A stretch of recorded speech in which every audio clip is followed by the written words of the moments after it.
Miswari, even the Minalef themselves admitted that they were supported by Malaysia. And nung kami po sa Mindanao, alam na ho ng lahat. When I was still in the armed forces, Malaysia supported MNLF. This is not out of, this issue is not out of the awareness of many people. This is a common knowledge. And the government of the Republic of the Philippines would have considered this factor, and we should not have taken the statements of Malaysia. Sinabi nila that they are concerned with the security in the Sulusi, and we just accepted that statement. I don't think so, Mr. Speaker. Kung tayo po ay tumitingin sa national interest ng ating bansa, dapat naghanap po tayo ng isang independent, disinterested peace mediator. Kasi ang aking comparison po dito, Mr. Speaker, parang sa isang negosasyon, sa isang boxing match, paano po tayo mananalo? Kung yung sa kabilang table, ay kakonsaban niya ang referee, kakonsaban niya ang mediator. So parang pinagkaisahan ang Republic of the Philippines by the MILF and Malaysia. Even with that prior knowledge of Malaysia supporting MILF, we still pursued that policy of having Malaysia as mediator.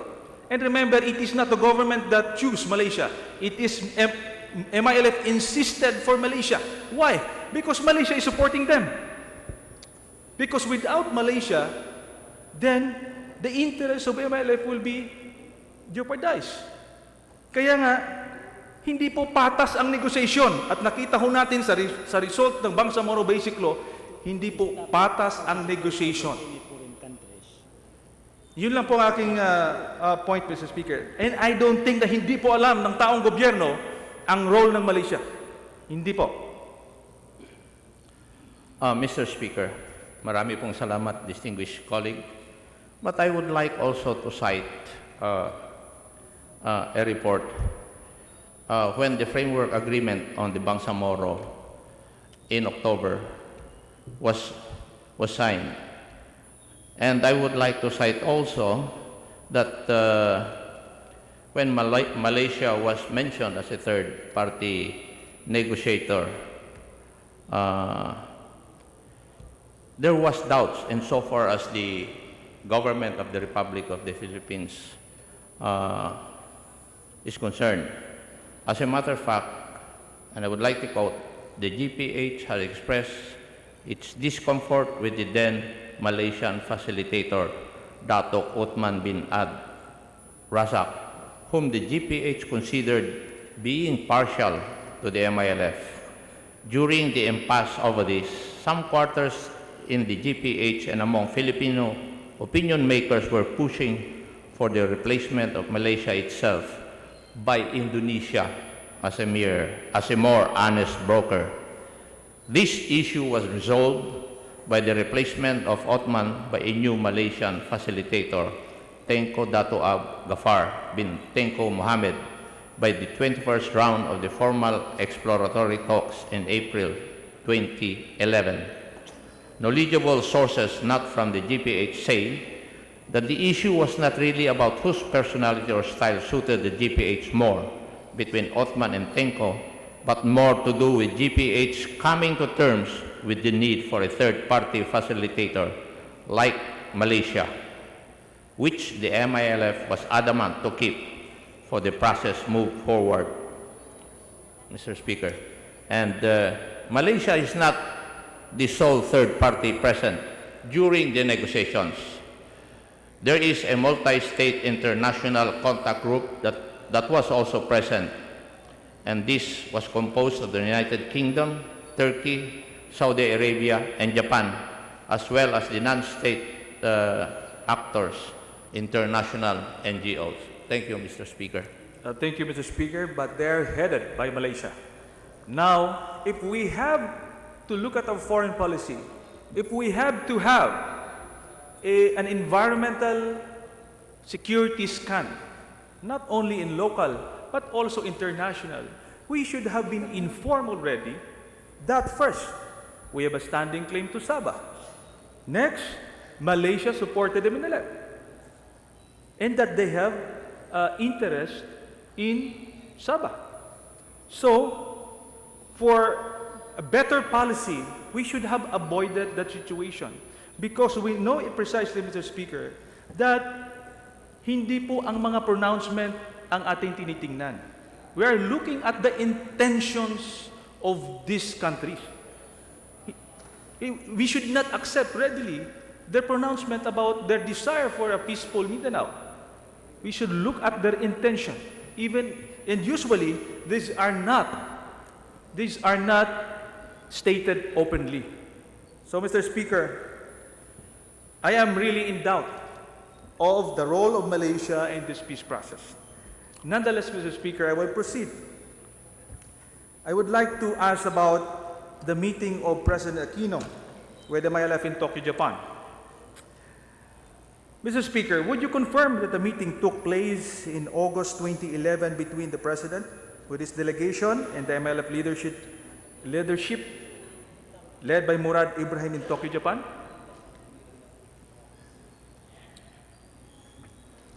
I agree, Mr. Speaker. Yes, Mr. Speaker. The said meeting, which is considered secret because nung nangyari po, hindi po natin alam yun, after na lang, happened on the night of August 4, 2011 in Tokyo, Japan. For the information of everyone, the members of the delegation were the following. With the delegation, the President Aquino, Secretary Abad, Secretary Purisima, Secretary Gasmin, Secretary Lasierda, the Secretary Delas, Chairman of the negotiating panel, Leonen, National Security Advisor, Cesar Garcia. On the part of the MILF, Mohager Iqbal, Dato Michael Mastura, Maulana Alonto, and Dato Antonio Kinok, the representative of the IPs and the alternate panel member. Mr. Speaker, I would like to ask the sponsor if he's aware of any commitment by the President as regard the peace process with the MILF. Meron po bang pinangako ang ating Presidente? Mr. Speaker, with the indulgence of my esteemed colleague, he stated that the meeting was secret, and therefore I'm not aware of any commitment made by the President in that secret meeting. However, according to reports stated, the President only assured the MILF of his honest intention to pursue the peace process, Mr. Speaker. Mr. Speaker, it is not any more secret considering that it was divulged after the meeting. So in an article, open sources of newsinfo.inquirer.net dated August 6, 2011, it stated there that President Aquino and Murad agreed, first, to fast-track the negotiations. Second, that the implementation of any agreement has to happen during the term of President Aquino. So may dalawa po, ipapast-track at ang implementation ng agreement ay mangyayari during the term of President Aquino. Yun pong basihan ng lahat ng ating ginagawa. This explains, Mr. Speaker, kung bakit tila minamadali ang pagpasa ng BBL in spite of so many issues that have to be cleared. The peace process has its own dynamics that should not be contained within a specific timeline.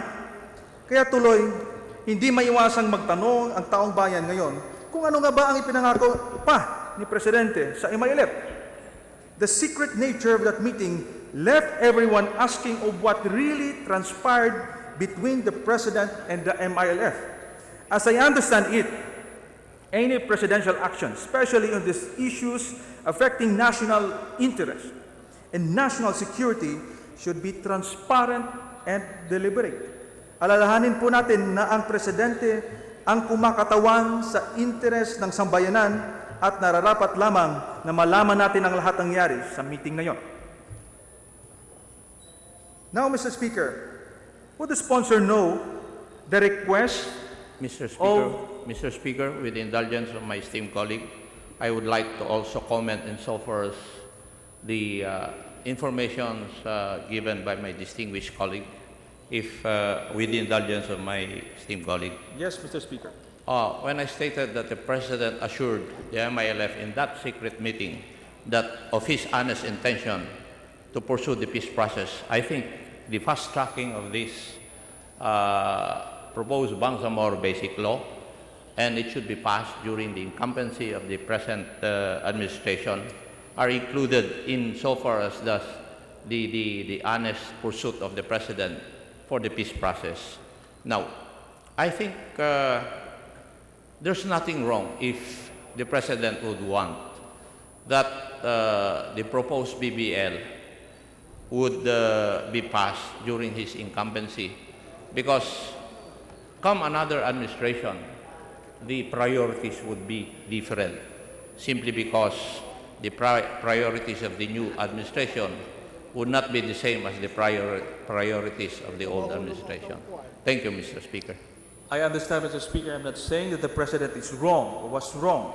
I'm just saying, Mr. Speaker, the pace of passing this law that was promised by the President during that meeting.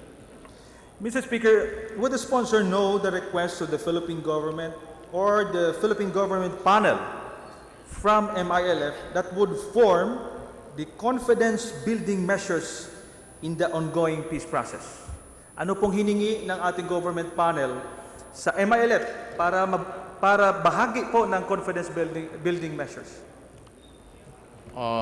May this sponsor request for a minute of suspension, Mr. Speaker? Session suspended.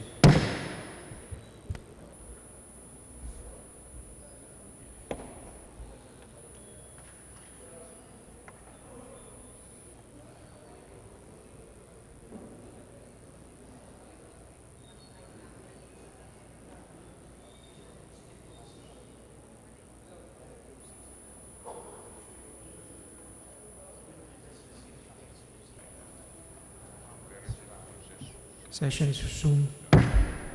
Thank you, Mr. Speaker. To answer the query of my esteemed colleague, the objectives of the tripartite agreement are the following, based on the documents given this sponsor. One, to review the implementation of the 1996 final peace agreement. Two, assess progress made as well as obstacles facing its full implementation. Three, draw up modalities for a new joint monitorial committee to observe the implementation of the project. And the status, Mr. Speaker, there were 42 consensus points which were agreed upon and which are integrated already into the BBL.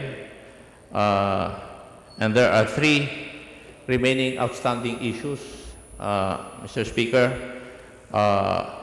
Another plebiscite in the 13 provinces, the establishment of a provisional government, and the issue on strategic materials, Mr. Speaker. Thank you, Mr. Speaker. This review, which began in November 2007, have produced, yes, a document known as the 42 consensus points. A list of issues where all sides try to find a common ground. In my understanding, the 42 consensus points are amendatory to the provisions of the Republic Act of 1954, which was signed into law on March 31, 2001. And that, Mr. Speaker, if the 42 consensus points are amendatory provisions to 1954, and now we know that once House Bill 5811 will be passed into law, it will have an effect of abolishing Autonomous Region of Muslim Mindanao for 1954. So now, Mr. Speaker, that arm will be abolished. What is the use of amending a law which we all know at the end of the day will be repealed anyway? Is this not a complete disregard of the pride and dignity of the MNLF who considered arm as their gains in the peace process?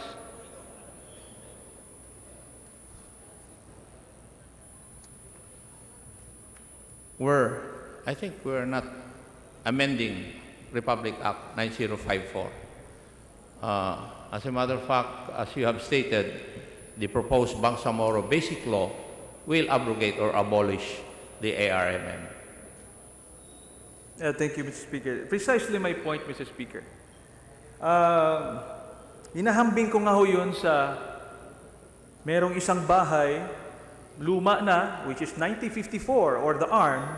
Naghahanap po tayo, nini-review po natin yan para makita ho natin yung depekto and that we can amend provisions of 1954. So yung bahay na luma ay pipinturahan natin, aayusin natin after findings, issues or problems in the house or the 42 consensus points. But we know na kahit tayo ay nagpipintura ng bahay, alam ho natin na yung bulldozer ay naghihintay po sa labas na pagkatapos mong mapinturahan at maayos yung bahay mo ay bubuldusin.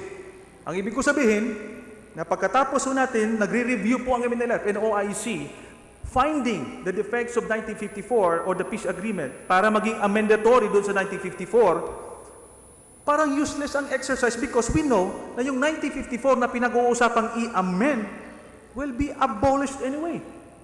So yun po ang point ko doon na the MNLF felt betrayed that in spite of this tripartite review finding problems in the peace agreement, final peace agreement, hindi naman pala ito gagamitin para i-amend ang ARM because ARM will be abolished.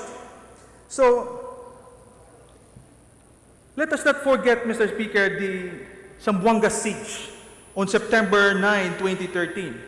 About 200 rebels from the Moro National Liberation Front faction led by Nur Miswari stormed into Zamboanga City in boats and took over several coastal villages. It paralyzed the city of over 1 million residents, razed 10,000 homes, and reduced communities to rubble. About 4,500 soldiers and policemen were deployed in the city to crush the MNLF. After 3 weeks of fighting, 218 were left dead, and hundreds more wounded. Over 100,000 residents fled to evacuation centers. What were the reasons then, Mr. Speaker, of the MNLF in attacking Zamboanga? I would like to quote a Rappler article dated October 5, 2013 with the title, Sambo Crisis, a Fog War. I quote, "The OPAP has been criticized for its failure to properly communicate with the MNLF that it will not be sidetracked by the ongoing peace negotiations with its rival group, the Moro Islamic Liberation Front. Ang MNLF ay iba, ang MILF ay iba. Yun ang problema. Kahit ikaw maghihinakit ka rin, nandoon ang international agreement, ipapaapakan mo sa local agreement. Bakit hindi tapusin muna ang international agreement?" Malik told Rappler in a phone interview on September 15. Furthermore, in the same article it said, Malik's former hostage, former Marine General Benjamin Dolorfino, also talked about the OPAP's shortcomings in communicating this. He talked about a conversation with OPAP officials when he warned of possible violent repercussions if it is not explained well. The OPAP official told me the government considers the MNLF as a spent force. See what happened, according to General Dolorfino, end of quote. So, Mr. Speaker, sinasabi ko lang ho dito na hindi po maliwanag sa MNLF kung bakit mayroong bagong negotiations and bagong political arrangement with the MILF at sila po ay nailalagay at naisang tabi. Ganun po ang point dito, and my point still remains that instead of unifying the Bangsamoro, we're actually dividing them, Mr. Speaker. Yeah. You started your question with why would we, shall we say, repaint or shall we say, renovate a house and then just to be broken down. if there are changes to be made to adapt to certain situations, definitely some things have to be broken. So in this case, I think the government of the Republic of the Philippines deemed it wise to negotiate peace with the MILF. As you have stated, according to the report, if ever that is true, because the MNLF was considered a spent force. However, if we go back to the 42 consensus points, as I've stated a while ago, these 42 points were already incorporated or are already incorporated in the proposed Bangsamoro Basic Law, while House Bill 5188 expressly, if ever it becomes a law, would expressly repeal Republic Act 9054, many significant provisions of Republic Act 9054 were or are already reiterated and enumerated in the proposed Bangsamoro Basic Law, which is House Bill 5811. Mr. Speaker. Thank you, Mr. Speaker. I understand. I agree that we should have a peace talk with the MILF. My point, Mr. Speaker, is that we should also consider the achievement or the gains of the MNLF, and we should also consider the sensitivity of this group. Kasi, Mr. Speaker, alam ho natin na sinabi ng OPAP mismo na yung 42 consensus points were considered in the drafting of the BBL.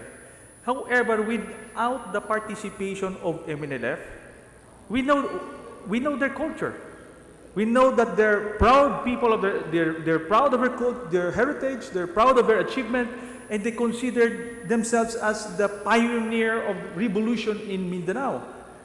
Kaya nga po, kung ministerial lang ang pag-iimbita sa kanila, hindi po yan pupunta. Just like po sa BTC, Bangsamoro Transition, tinanong ho natin si Secretary Deles, bakit hindi nyo po sinama sa Transition Commission ang MNLF? We invited them, but they did not reply or they don't want to be part. Because ministerial lang, formality lang ang pag-invite. Because ang structure talaga ng BTC, 8 members will be from the MILF and 7 members from the government. Nowhere in the arrangement that the MNLF will be part, wala po. Kaya nga parang inaamo-amo lang natin ang MNLF, but in reality, sumasamo na po yung loob nila dahil sinasidetrack sila. Yun lang po yung point ko. I agree na dapat holistic and inclusive itong Bangsamoro Basic Law in such a way that even sa drafting pa lang, kasama na po ang lahat ng stakeholders, especially the MNLF. Thank you. The issue of the non-participation of the MNLF in the present peace negotiation, I think, is being settled by OIC. There was a meeting in Kuwait last May 27 and 28, and last week, the OIC convened the MNLF and the MILF for the Bangsamoro Coordination Forum as a platform of dialogue and cooperation between the two Moro or Muslim groups already. And I think that issue is being solved by the OIC. Thank you, Mr. Speaker. Actually, that move was an afterthought. After the problems went out, they considered that arrangement that it was an afterthought. But nonetheless, Mr. Speaker, still on the inclusivity of the proposed bill, I would like to ask, was there a comprehensive consultation done by the government peace panel with all the stakeholders before the BBL was crafted and submitted to Malacanang? What I'm asking, Mr. Speaker, is before the crafting of the BBL and was submitted to Malacanang.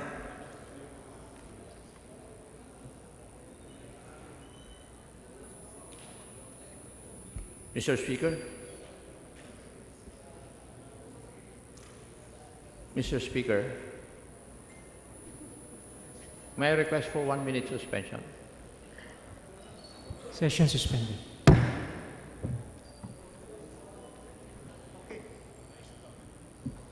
Mr. Speaker, beyond the process of consulting with them and soliciting their inputs, the results of the many engagement and consultations or interactions with them have since found their way into the substance of this proposed Bangsamoro Basic Law. And insofar as the IPs are concerned, we find that the various sections of the proposed Bangsamoro Basic Law amply provides for recognition, protection, and promotion of indigenous people's rights and interests in the Bangsamoro, drawing from the existing corpus of IP rights that are articulated in domestic and international legal sources, such as Republic Act number 8371 or the Indigenous Peoples' Rights Act of 1997, otherwise known as the IPRA law, the International Labor Organization Convention 169, and the United Nations Declaration on the Rights of Indigenous Peoples. The draft BBL provides for the base or minimum substantive protection and guarantees of IP rights and interests from which the future Bangsamoro Parliament, in crafting its own Indigenous Peoples' Rights Law, cannot diminish or subtract. Mr. Speaker. Thank you, Mr. Speaker. I just raised that issue, although it has been sufficiently covered in one of the provision of the present proposed bill, but I'm just raising that whether the MILF will accept that provision or will ever be implemented. Mr. Speaker, I will proceed to the next issue, and my issue is about the MILF. The MILF's bad faith in the peace process. Mr. Speaker, I am of the opinion that the most important component of the peace process is the level of trust and confidence between the negotiating parties and the acceptance of the process and arrangement later by the stakeholders. A good law will be rendered useless if it cannot be implemented at all. This is where we are right now, where we fast-track the passage of a law that will operationalize the agreements that was agreed upon between the GPH and the MILF. However, the foundational issues surrounding this process have not been substantially addressed yet. And one of those issues is the trustworthiness of the MILF. In relation to this, may I ask, Mr. Speaker, has the MILF renounced terrorism and severed its ties in categorical terms with terrorists and terrorist organizations?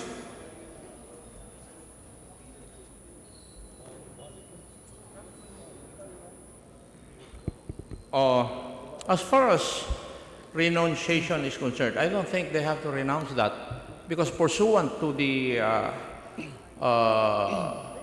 international community, they are not considered terrorists. They are not listed as such. While I respect the opinion of my esteemed colleague that the trustworthiness of the MILF is an issue, I would like to believe that in the pursuit of peace, I believe that there's no alternative to peace. So I think we have to take the chance. For if we do not have to take the chance, we may never achieve peace in that region, Mr. Speaker.